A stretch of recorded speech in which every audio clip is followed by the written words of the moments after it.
காஞ்சிபுரம் வரதராஜ பெருமாள் கருட சேவை உற்சவத்தில் குடை தவறி கீழே விழுந்ததால் பரபரப்பு ஏற்பட்டது. அந்த காட்சிகளை பார்க்கலாம்.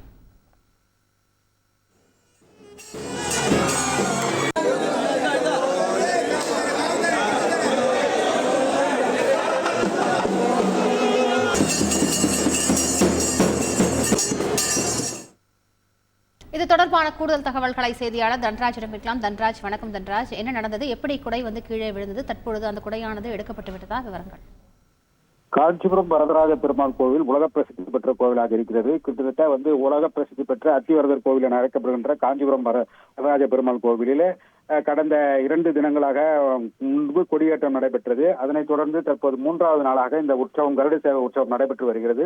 அதிகாலை 3 மணிக்கே சுவாமி புறப்பாடாகி மாட வீதிகளில் உலா கோவில் வளாகத்தில் உலா தற்போது காஞ்சிபுரம் நகரின் முக்கிய வீதியில வளம் வந்து கொண்டிருக்கிறார். இந்த நிலையிலே காஞ்சிபுரத்தில் இருக்கின்ற பல்லாயிரக்கணக்கான பக்தர்கள், காஞ்சிபுரம் மற்றும் வெளிமாநிலம், வெளி மாவட்டங்களைச் சேர்ந்த பக்தர்கள் இந்த திருவிழாவை காணுவதற்காக பல்லாயிரக்கணக்கான பேர் இந்த கோவிலுக்கு வந்து கொண்டிருக்கிறார்கள்.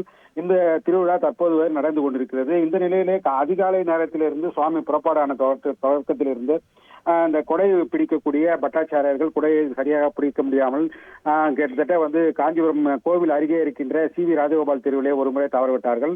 அதனைத் தொடர்ந்து திருக்கச்சி நம்பி தெரு பகுதியில் இருக்கின்ற ஒரு பகுதியில அந்த பகுதியிலையும் தவறவிட்டார்கள்.